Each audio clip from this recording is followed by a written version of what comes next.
Meus irmãos queridos, que Deus nos abençoe. Que bom que conseguimos chegar todos em tempo, mais uma vez, de nos aprofundarmos em lições imprescindíveis que irão nos proporcionar, sem sombra de dúvida, possibilidade de fazermos escolhas mais favoráveis nesta existência capital para todos nós. De maneiras que sintamos-nos em casa e que sejamos todos bem-vindos mais uma vez à sede da Sociedade Espírita Paz, Amor e Luz, que nos recebe com tanto carinho desde 1956. Uma informação que se reveste de caráter importante para todos nós. Projeto Reencontro com Jesus, sexta edição, 2017, vai ser realizado aqui neste espaço mesmo, dias 27 e 28 de fevereiro, a próxima segunda e terça-feira, das 15 às 17 horas, nos 2 dias, será análise e debate interativo sobre a obra Renúncia, da Lavra do Benfeitor Emmanuel, através das mãos abençoadas de Francisco Cândido Xavier, um livro de sentimento para quem aprecia a experiência humana por meio do coração. No primeiro dia, um debate de caráter geral, nos aprofundando em questões sobre a obra. A obra se reveste de 2 partes, de 7 capítulos cada parte, extraordinário romance do Benfeitor Emmanuel, que poderia ser a vida de cada um de nós, se não o for, obviamente, né? No segundo dia, nós teremos, então, 4 mini palestras de 20 minutos cada uma, também em relação ao livro, e depois um debate, se necessário for, né? Então, 27 e 28, segunda e terça-feira de Carnaval, neste espaço, das 15 às 17 horas, vamos trabalhar, então, o livro Renúncia no contexto da codificação espírita. Nesta tarde e noite, mais uma vez, para a nossa alegria, o nosso gáudio, vamos ser conduzidos pelo nosso Jorge Vitor Silva de Souza, companheiro nosso, muito querido, do Movimento Espírita Regional, vinculado ao Centro Espírita Nosso Lar de Toledo, mas é um trabalhador, um palestrante da nossa regional. E de tempos em tempos, o nosso Jorge nos dá a honra de nos conduzir na reflexão. Hoje, uma das mais belas páginas do Evangelho segundo o Espiritismo, enfocando o capítulo 13, não saiba a mão esquerda o que dá a mão direita, e tem 4, os infortúnios ocultos.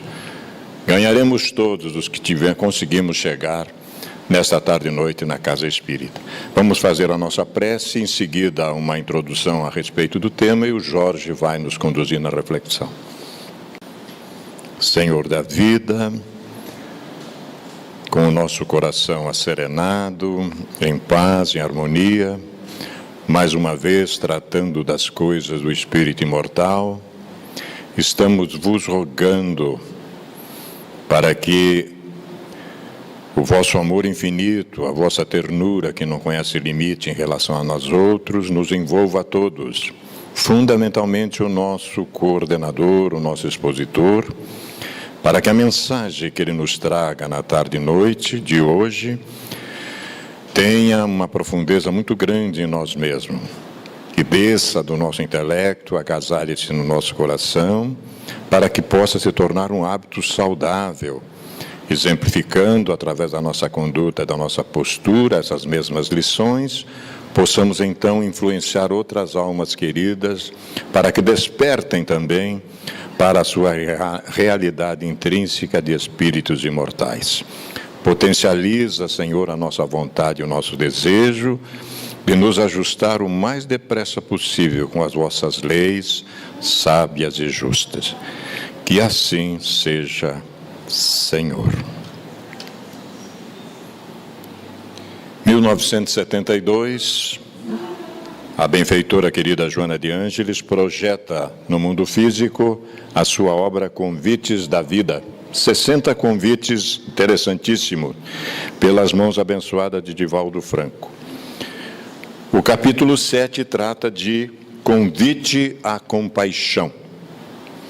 E a benfeitora comenta um versículo do Evangelho onde diz: Jesus, mestre, tem misericórdia de nós.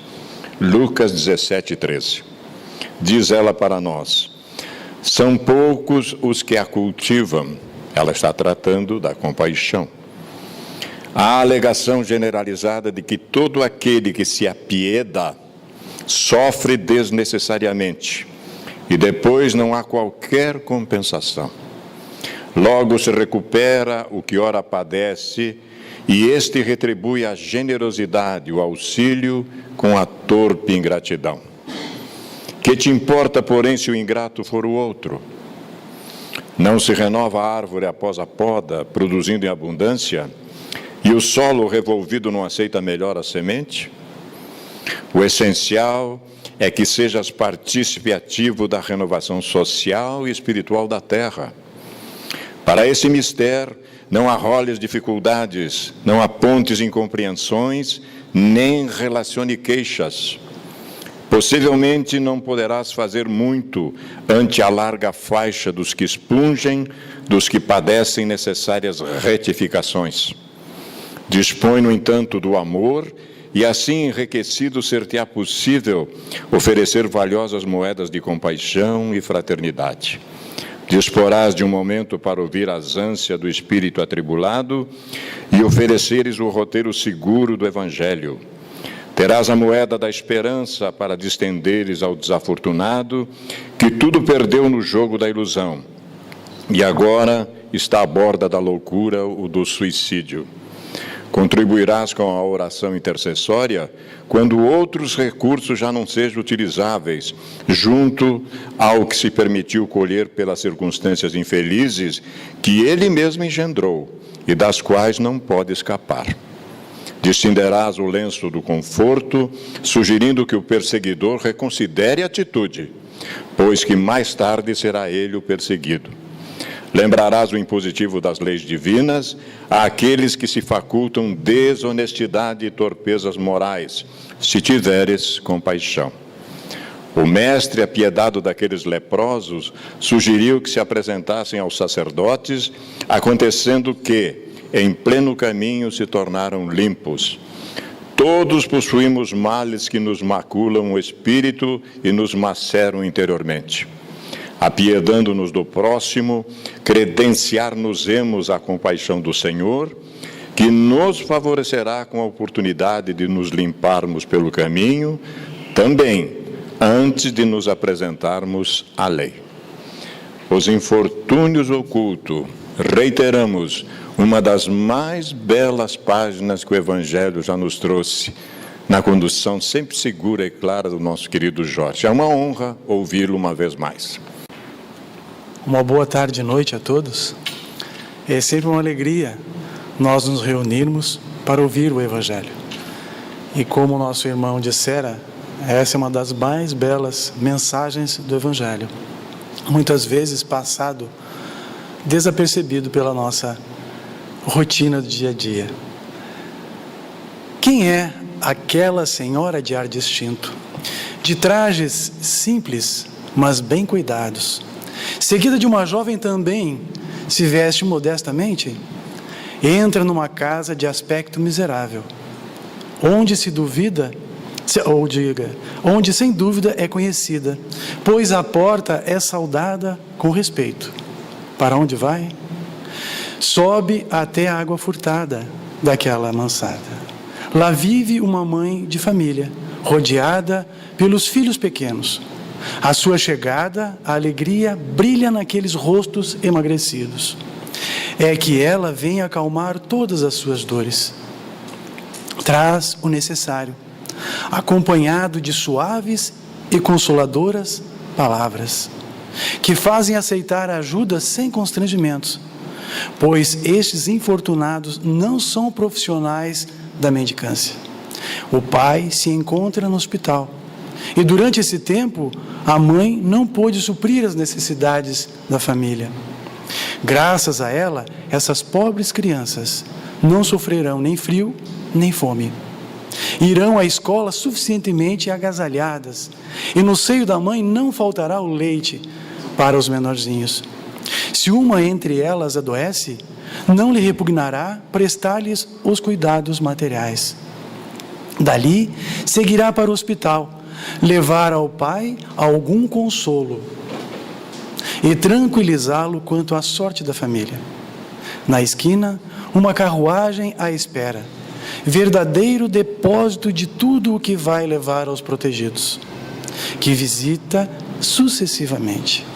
Não lhes pergunta pela crença, nem pelas opiniões, porque para ela todos os homens são irmãos e filhos de Deus. Fim da visita, ela se diz a si mesma: comecei bem meu dia. Qual é o seu nome? Onde mora? Ninguém o sabe. Para os infelizes tem um nome que não revela a ninguém, mas é o anjo da consolação. E, à noite, um concerto de bênçãos se eleva por ela ao Criador. Católicos, judeus, protestantes, todos a bendizem. Por que se veste tão simplesmente? Para não ferir a miséria com o seu luxo. Por que se faz acompanhar da filha adolescente? Para lhe ensinar como se deve praticar a beneficência. A filha também quer fazer a caridade, mas a mãe lhe diz: que podes dar, minha filha, se nada tens de teu? Se te entrego alguma coisa para dares ao outro, que mérito terás? Serei eu que farei, na verdade, a caridade. E tu, que mérito terás? E isso não é justo. Quando formos visitar os doentes, ajudar-me-ás a cuidar deles, pois dar-lhes cuidados é também dar-lhes alguma coisa. Isso não te parece suficiente? Nada mais simples. Aprende a fazer costuras úteis e assim confeccionarás roupinhas para essas crianças, podendo dar-lhes alguma coisa de ti. É assim que esta mãe verdadeiramente cristã vai formando a sua filha nas virtudes ensinadas pelo Cristo. É espírita? Que importa? Para o meio em que vive, é a mulher do mundo, pois a sua posição o exige. Mas ignoram o que ela faz, mesmo porque não lhe interessa outra aprovação que não a de Deus e da sua própria consciência. Um dia, porém, uma circunstância imprevista leva à sua casa uma de suas protegidas, para lhe oferecer trabalhos manuais. Psiu, diz ela, silenciosamente: não contes a ninguém. Assim falava Jesus. Esta linda história, ou história, né? Não sabemos se Kardec se inspirou em uma figura feminina da sua época, ou se inspirou, o que mais indica, a própria caridade, personalizando a caridade como enxergava e como via Jesus. Porque todas as direções que a fala deste texto nos dirigem, nos fazem observar caridade e benevolência para com os infortúnios ocultos, aqueles aos quais nós, na generalidade, não vemos. E esta riqueza desse texto está inserida, como já disse o nosso irmão no início da fala, antes de nós começarmos, no capítulo 13 do Evangelho segundo o Espiritismo, que fala, né, sobre que a mão esquerda não saiba o que dá a mão direita. Exatamente no item 4, que fala dos infortúnios ocultos. Seguindo esta reflexão sobre os infortúnios ocultos, o início do texto, antes de decifrar ou de descerrar essa história, ele nos lembra sobre os infortúnios coletivos, aqueles que nós vemos com mais facilidade, né? Mas Kardec, muito cuidadosamente, nos chama a atenção para estas misérias do dia a dia, que passa desapercebidos por quase todas as criaturas, inclusive pelos próprios familiares que com eles convivem, quando não somos nós o polo passivo desta personificação de sofrimento, que é o infortúnio. Infortúnio quer dizer desgraça, né? Fortuna reversa, infelicidade, miséria. É o que mais ou menos o texto nos relata na criatura ou nas criaturas aqui relatadas. Uma família específica, mas que poderia ser qualquer uma das famílias que conhecemos, não é verdade? Vem então Kardec revelar através desse magnífico exemplo o sofrimento e as dores, as misérias e as várias necessidades que os nossos semelhantes apresentam. Como eu disse, quando nós mesmos não somos aqueles que passamos por este infortúnio, silenciosamente, na calada das noites, em nossos quartos,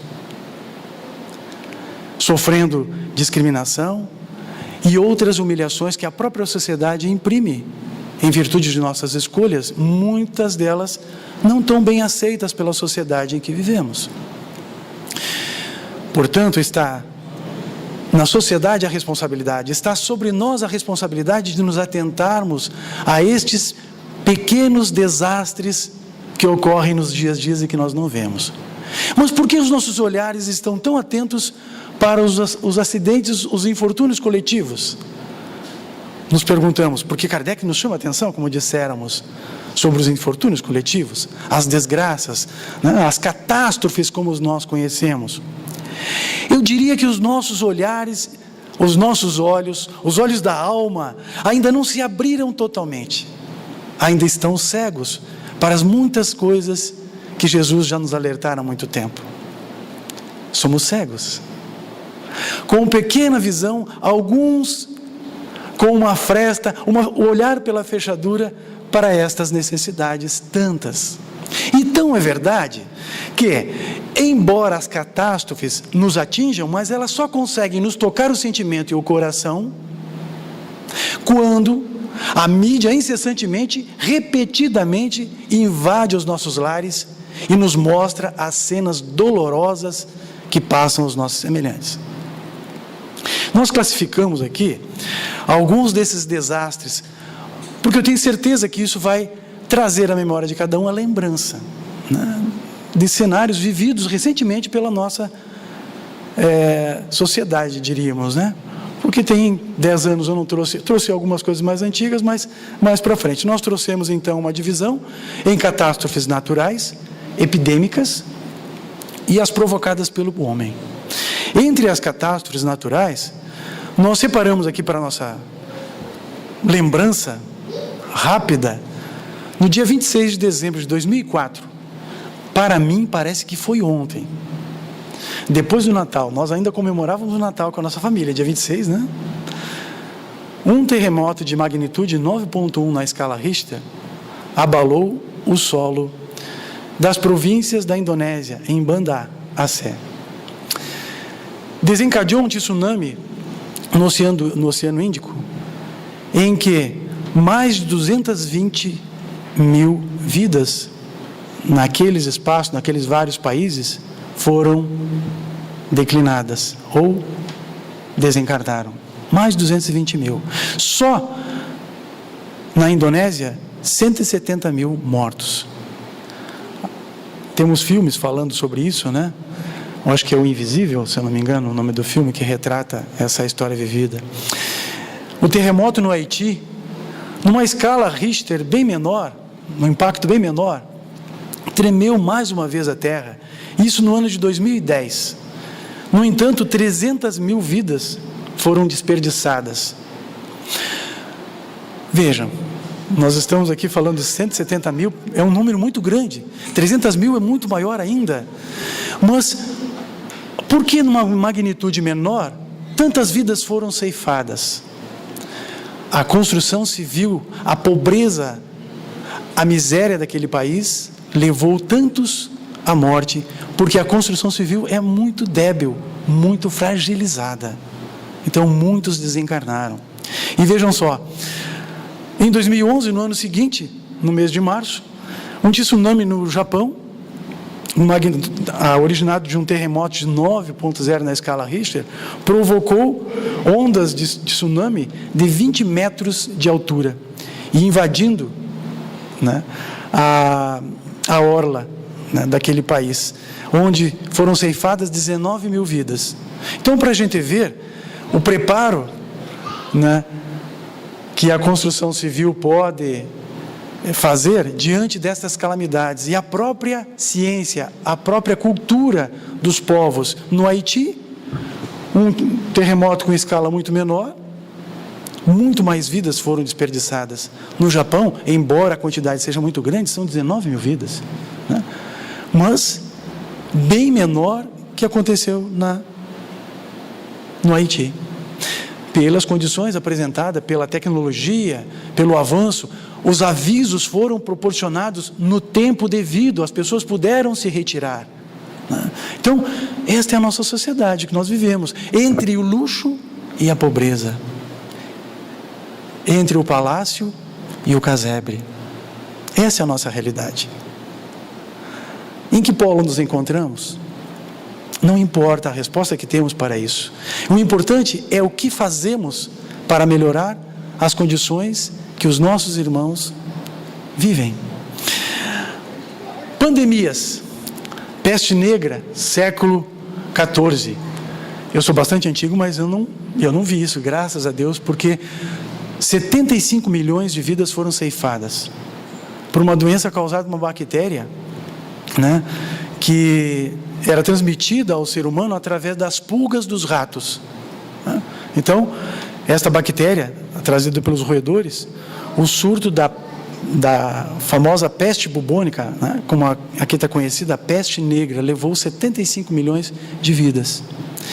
E a gripe espanhola, um pouco mais, 100 milhões, dizimando quase toda a população terrena, que era concentrada na Europa, praticamente, né? 100 milhões de vidas foram ceifadas. Isso no ano de 1918, por um vírus que nós conhecemos, influenza, né? H1N1. Então, é um vírus similar ao que nós enfrentamos, uma epidemia recente agora, por isso todo aquele alarme, todo aquele agito, né, em que nós vivemos e passamos a ter mais cuidado com relação à questão da higiene. Mas o que mais alarma, o que mais preocupa, o que mais nos toca o coração, são aquelas calamidades, aquelas catástrofes provocadas pelo homem. E a guerra traz números muito maiores ainda, né?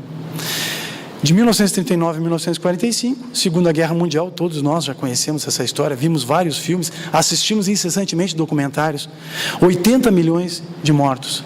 Mas o mais impressionante foram os extermínios humanos provocados por 3 homens, ou pela iniciativa destes: Hitler, Stalin, Mao Tse-tung, dizimaram ou exterminaram seres humanos no número de 150 milhões. Então, infelizmente, esse é um número muito triste para nós como homens, né? Talvez muitos tenhamos visto e estejamos aqui experimentando uma nova possibilidade, uma nova experiência.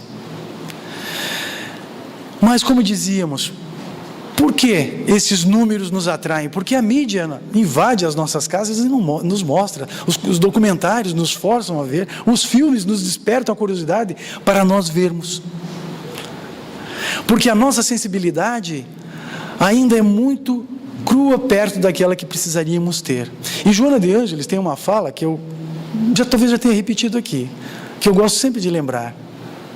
Ela nos diz, através de Divaldo Franco, né, pelas mãos abençoadas, como o nosso irmão dissera: as flores despertam com o alvorecer, ao nascer do sol, nos primeiros raios luminíferos. As pedras, elas precisam de dinamite para despertar. Eu diria que as catástrofes têm, com certeza, a anuência do Criador para nos despertar a solidariedade, para manifestar em nós o carinho para com o outro.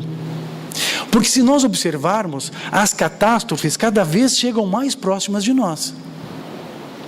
O nosso país sempre foi considerado uma nação rica, porque nós não tínhamos destas calamidades. E cada vez mais elas se aproximam da nossa realidade. Quando não dizimam vidas, dizimam sistemas ecológicos inteiros, como no caso de Mariana, que recentemente nós vimos. aquela região vai levar 100 anos para se recuperar.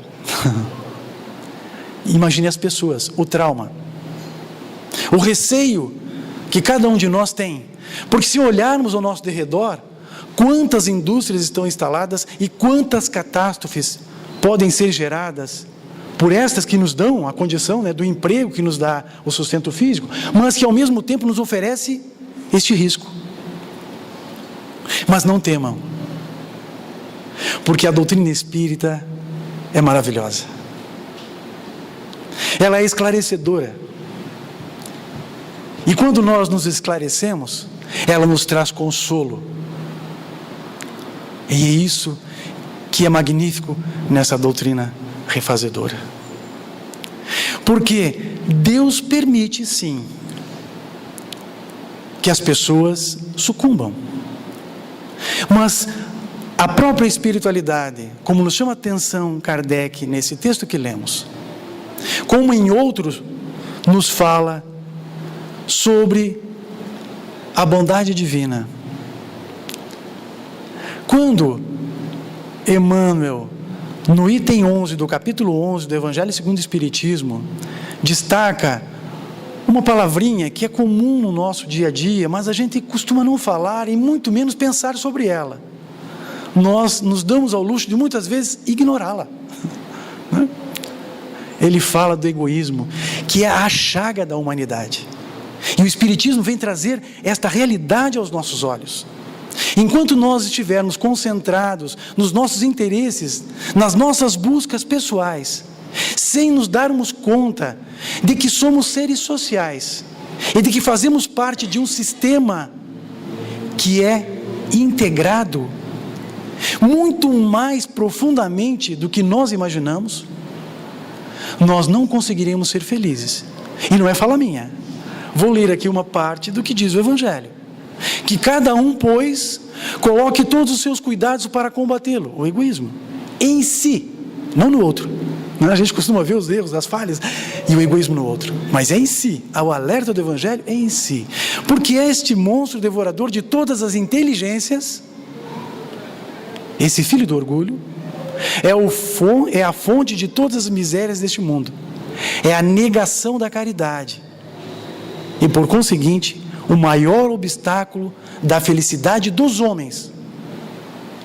Portanto, enquanto residir em nossos corações, em nossas ações, o egoísmo, o orgulho e todas estas paixões que envolvem o ser e ele somente, intrínseco,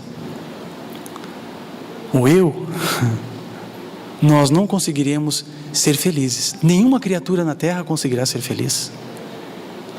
As catástrofes que alertam os nossos olhos, vindas através das mídias várias, continuarão acontecendo. Porque a nossa atenção ainda não está com o olhar afinado para as catástrofes, os infortúnios isolados da nossa sociedade, dos nossos familiares.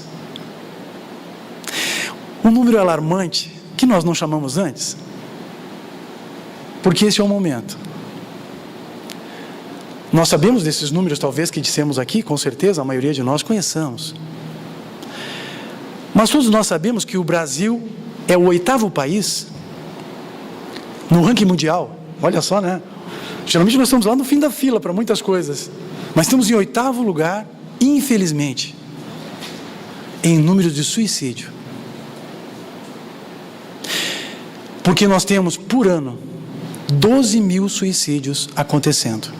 E pasmem, meus irmãos, jovens, na idade de 25 a 29 anos, a média. 80% de 25 a 29 anos. Esse é um número alarmante. Esse é um infortúnio oculto que só descobrimos quando chega muito próximo de nós mesmos, né? Um familiar, amigo de um amigo muito chegado a nós. Então essas informações acabam chegando de nós de forma pálida, e nós só abrimos os olhos porque estão, como eu disse, também cada vez mais intensas. Porque a nossa sociedade anda ligeiramente pelo mundo sem prestar atenção nas coisas e no outro. As nossas tarefas nos imprimem em ritmo acelerado e nós nos deixamos acelerar. Não diminuímos o passo e nos dizemos cristãos. Lembremos, cristãos, aqueles que creem na doutrina do Cristo, Jesus. Há 2000 anos atrás, ele poderia andar de camelo, né? De mula, de qualquer meio de transporte que a época oferecia. Concordam comigo? Mas Jesus não tinha pressa, porque ele precisava se aproximar das criaturas. A lição do Evangelho transmitida pelo Cristo era do olho no olho, do abraço, da mão fraterna que estende o consolo. Jesus não tinha pressa. E ele tinha os seus afazeres, a sua rotina. Ele andava de lá para cá, tinha só 3 anos. E assim o foi. Mas não deixou de cumprir todas as suas obrigações. Jesus, nosso modelo e guia, não tinha pressa para as coisas com o outro. Nas nossas buscas, no nosso dia a dia, nós esquecemos o outro. Todos nós temos sonhos,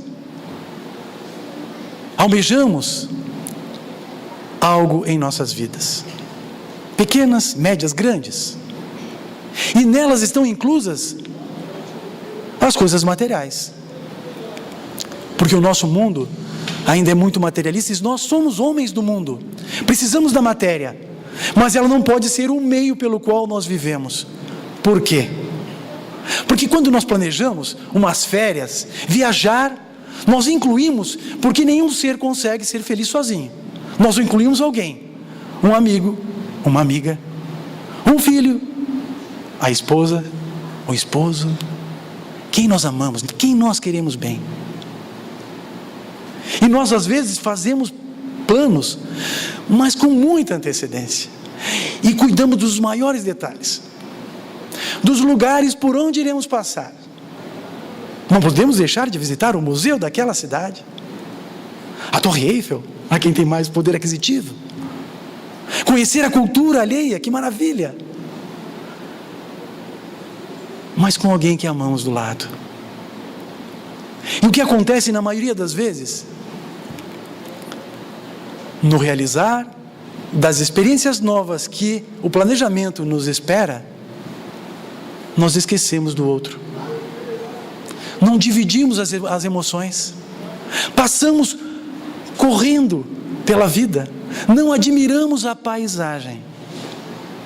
Jesus tinha o cuidado de observar as coisas da natureza, o pôr do sol, o nascer do sol. Quando foi que nós vimos o nascer do sol? Perguntemos. Eu vi ontem quando eu estava correndo para cá, ou quando eu estava indo trabalhar. Digo, corrigindo, com aquele ser que amamos. Quando dividimos o mesmo espaço para admirar as coisas que a vida bela que o Senhor nos deu, nos oferece constantemente, nós passamos batidos pelas maravilhas da vida. E tem uma passagem maravilhosa em que Jesus, relatada no Evangelho de Mateus, Marta e Maria. Jesus tinha amigos. Como andam os nossos amigos? Estamos cuidando deles como cuidava Jesus? Jesus cuidava de seus amigos. Jesus, quando ia para Jerusalém, ele parava numa cidadezinha que agora não me lembro aqui. Betânia, obrigado. Betânia. Porque lá morava Lázaro, aquele, né, da parábola. Aquele. Morava também suas 2 irmãs, Marta e Maria. Marta e Maria adoravam Jesus, assim como Lázaro. E nessa viagem para Jerusalém, Jesus então, sempre que podia, ele parava para ver aqueles amigos. E quando ele lá passou, parou em Betânia. E estava Maria e Marta. Maria, assim que o Cristo chegou, se assentou ao seu derredor, se ajoelhou, e como alimentar-se daquela fonte viva, a beber naturalmente das palavras que o Cristo dizia, não perdeu um sequer minuto para perguntar, tirar as dúvidas e ouvir o Cristo. Mas Marta tinha os afazeres, cuidava da casa, cuidava do almoço, cuidava da limpeza. E Marta varria para cá, varria para lá, passava por aquelas duas figuras sentadas à sala, Jesus e Maria a seus pés. Eis que em determinado momento, Marta se incomoda e diz: Senhor, podes pedir para que Maria me ajude nas tarefas da casa? Olha a petulância de Marta, né? A autoridade sobre Jesus, né? Jesus, faz favor, manda ela trabalhar. Jesus, como sempre, diante das criaturas, não poderia ser diferente para com aquela que tinha muito carinho. Ele se aproxima, olha atentamente nos olhos de Marta e lhe diz: Marta, por que te inquietais com estas coisas? Te ocupas com tantas. Entretanto, poucas são necessárias, ou antes uma só. Maria escolheu a boa parte, que não lhe será tirada. São as coisas da alma, do espírito, da convivência fraterna que temos com os nossos irmãos. Aquele momento com Jesus, pensemos nós, quem gostaríamos de ver nesse instante em nossa vida e de trocar ideias, perguntar sobre as nossas dúvidas? Se pudéssemos ter o privilégio de Jesus reencarnado, nós perderíamos algum minuto para o nosso dia a dia? Talvez alguns de nós perdessem. As duas figuras representam exatamente o nosso comportamento. Aqueles que colhem da presença amiga, fraterna de nossos irmãos, e aqueles que se ocupam das coisas da terra, perdendo a oportunidade que a reencarnação oferece a todos nós, de estarmos juntos. Porque a vida em sociedade nos desperta aprendizado, mas o aprendizado só poderá ser colhido pelo convívio. Do contrário, nós sairemos daqui da forma com que chegamos, um pouco, né? Mais, um pouco menos, mas muito pobre os detalhes, que a riqueza que o outro pode nos dar. Portanto, não deixemos de aproveitar essa experiência. Não deixemos. Já ouviram falar em Emmanuel? Acredito que boa parte de nós sim. Emmanuel era o guia espiritual do nosso saudoso Chico. E numa obra chamada Fonte Viva, que nós usamos também para consulta, assim como o Livro dos Espíritos, a riqueza do Evangelho e a riqueza desta doutrina maravilhosa nos traz consolo e verdade.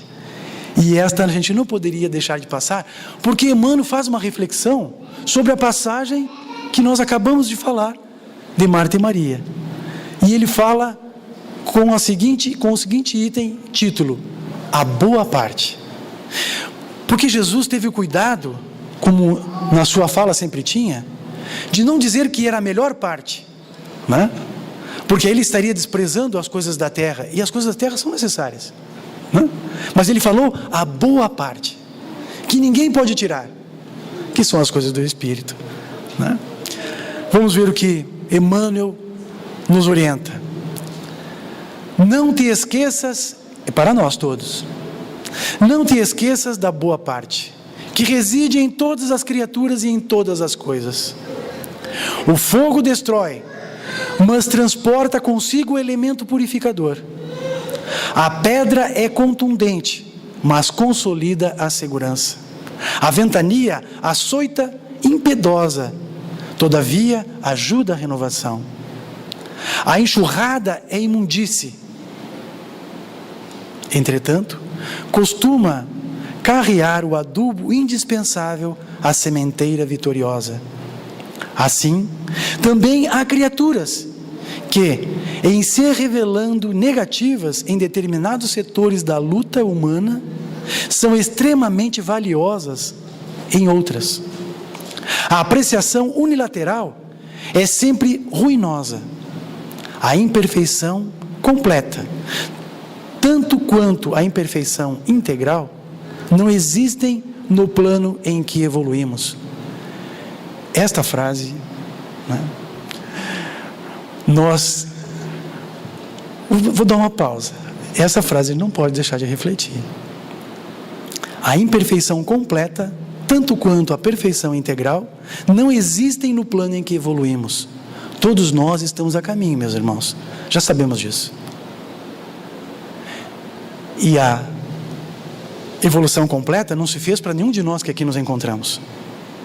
Mas também não declinamos no ponto de vista mais inferior da nossa evolução, porque já passamos muitas etapas. Portanto, estamos no caminho do meio, nos lembra aqui o nosso irmão. Mas muitos de nós, pretensiosamente, assumimos tarefas, compromissos, às vezes muito maiores do que a nossa capacidade de condução. E por isso nós declinamos das coisas mais importantes, que são as pessoas que estão envolvidas naquela tarefa. E nos chama a atenção o benfeitor para esse detalhe. Porque tem uma outra passagem do Evangelho que está na questão, deixa eu me procurar aqui, nas minhas anotações, questão 642 do Livro dos Espíritos, falando sobre caridade e benevolência. E aí o Kardec pergunta, que é uma pergunta que nós gostaríamos de fazer, e ele faz, intencionalmente, para obter a resposta aos benfeitores amigos. Basta não fazer o mal, para ser bom? A resposta é curta, uma frase curta. Devemos fazer o bem no limite de nossas forças. Eu capturei essa frase justamente para destacar que a capacidade nossa de fazer a caridade, de fazer o bem, nós também precisamos observar essa questão dos limites.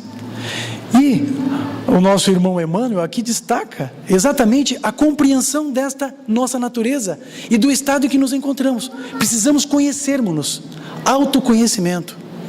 Porque senão nós acabamos tentando fazer coisas, muitas vezes, que achamos ser caridade, e não é. Vamos às visitas fraternas sem ser fraterno, com o pensamento em casa, ou vamos por obrigação porque o número que o grupo exige pede a minha presença, ou então naquele que passa a rua e pede esmola. Ligeiramente eu estendo a esmola, mas não eleva a palavra nem o sorriso nos lábios para agradar um pouco mais aquela esmola que está sendo dada. Isso não é caridade.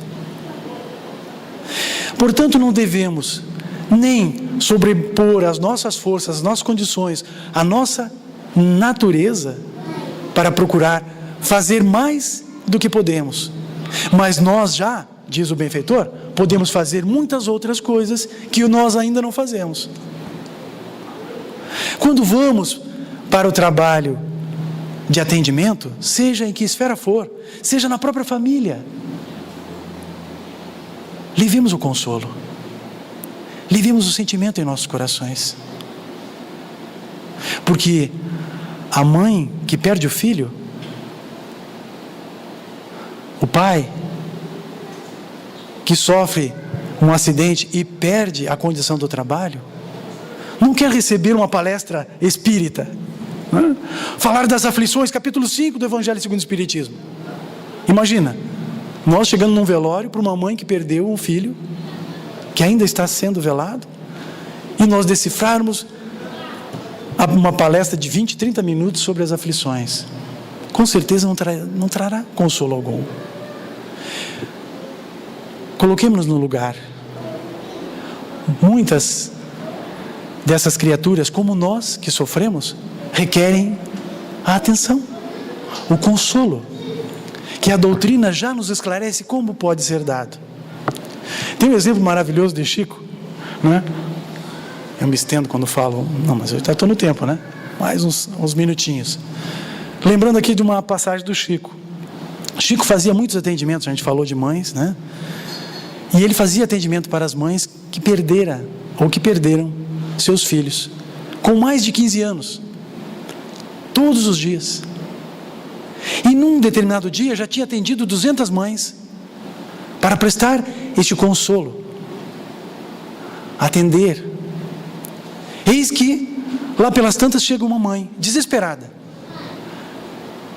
Até a presença do Chico não havia esboçado nenhum sentimento. Mas na presença do Chico, ela olha para ele: eu perdi o meu filho. E copiosamente chora. Chico, quando todos que estavam no trabalho aguardavam uma fala calorosa ou uma palestra para orientar aquela mãe, Chico a envolve nos braços e chora mais do que ela. E os dois ficaram chorando por alguns minutos. Quando a mãe para de chorar, Chico, por empatia, por adentrar aquela personalidade que sofria, por internalizar o sofrimento alheio, também para de chorar. E ela diz: eu nunca fui tão consolada na minha vida. As riquezas que essa doutrina veneranda nos proporciona são muito grandes, mas passa desapercebidos pelos olhares nossos, porque os infortúnios ocultos ainda não conseguimos ver com profundidade. Mas o nosso irmão Emmanuel vem nos falando, para concluir a nossa fala, o criminoso acusado por toda a gente, que os nossos olhares são agudos, né? Para o criminoso, para aquele que agride, que causa o infortúnio. Amanhã pode ser o enfermeiro que te estende o copo d'água, o companheiro no qual descobres agora uma faixa de trevas, pode ser depois o irmão sublimado que te convida ao bom exemplo.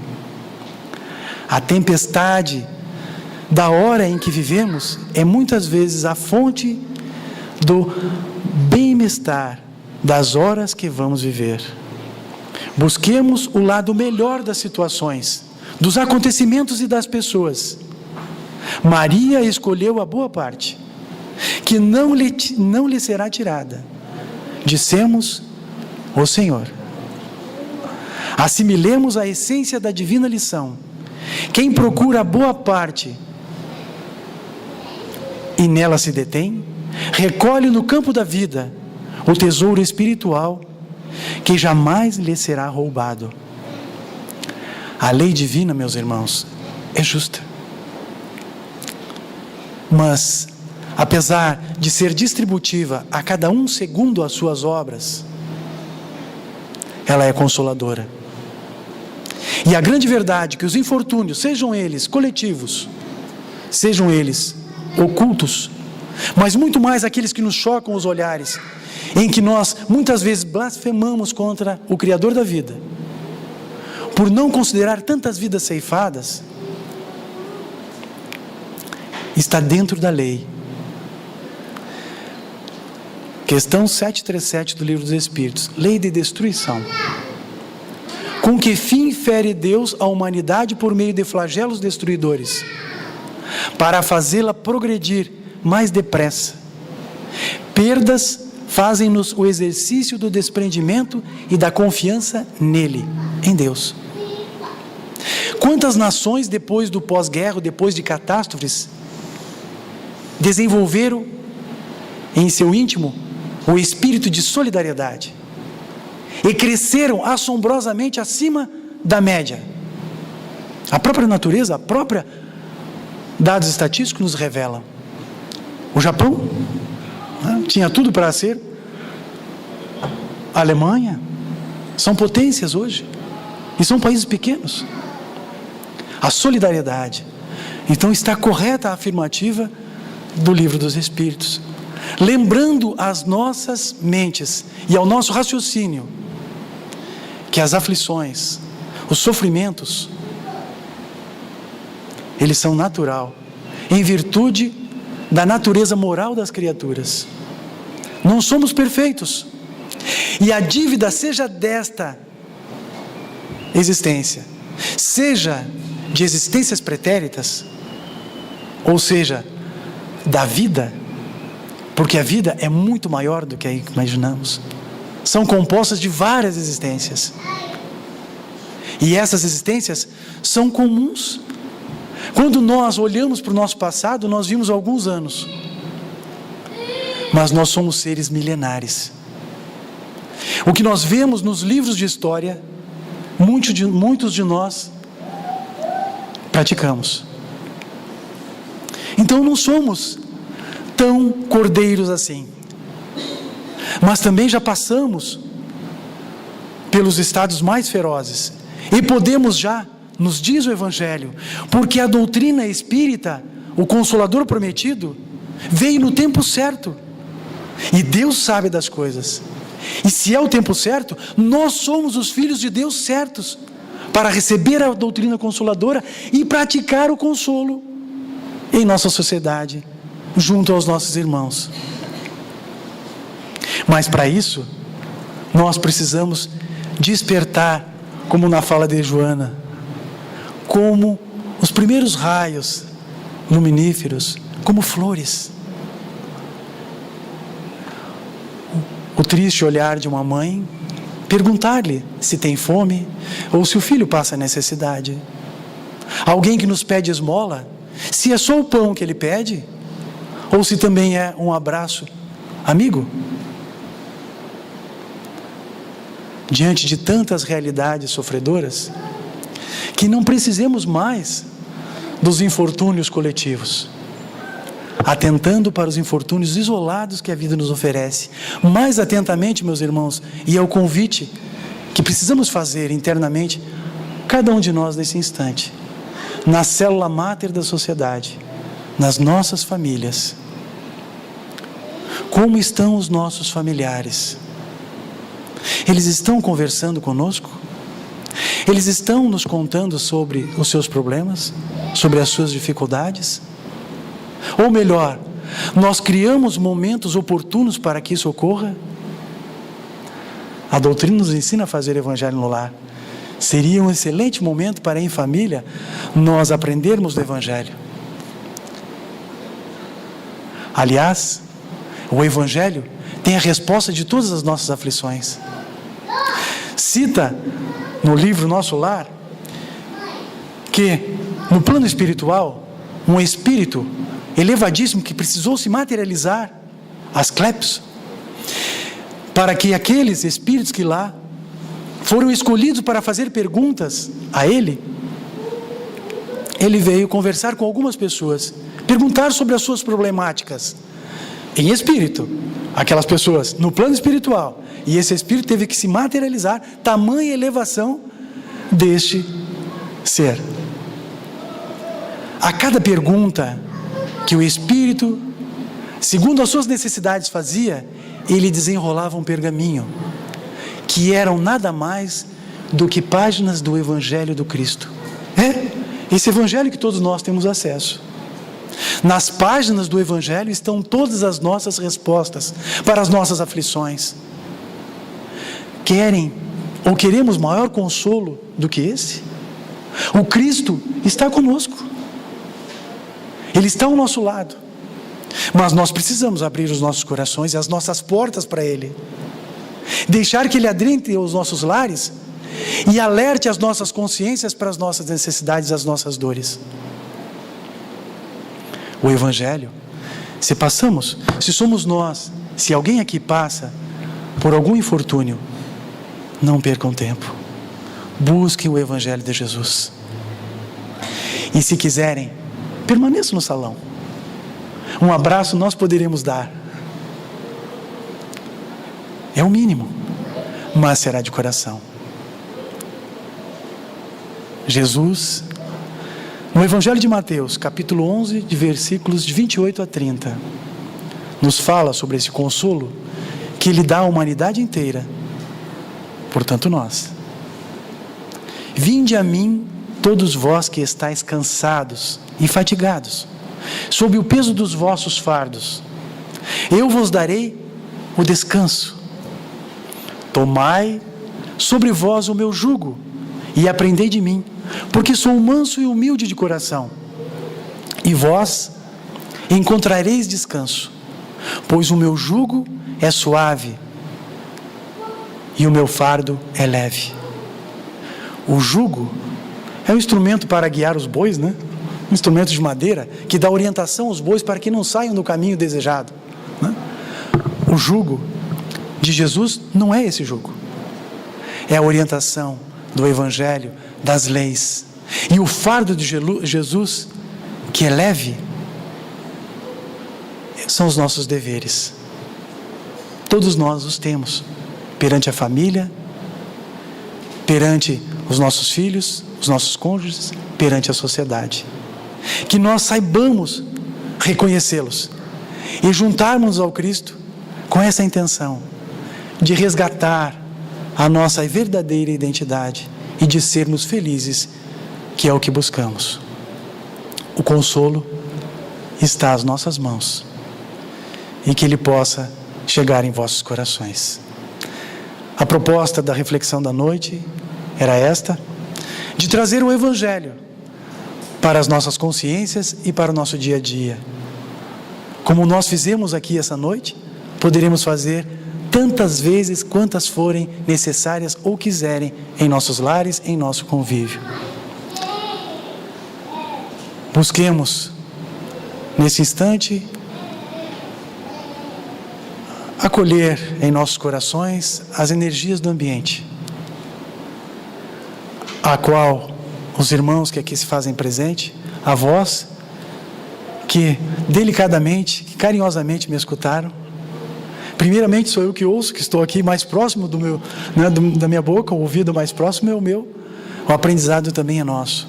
Mas agradecemos a espiritualidade e a atenção de todos. Que a paz do Mestre Jesus esteja conosco hoje e sempre, e estará, tenho certeza. Devolvo a palavra ao nosso irmão Vanim, para que dê continuidade aos trabalhos. Obrigado pela oportunidade.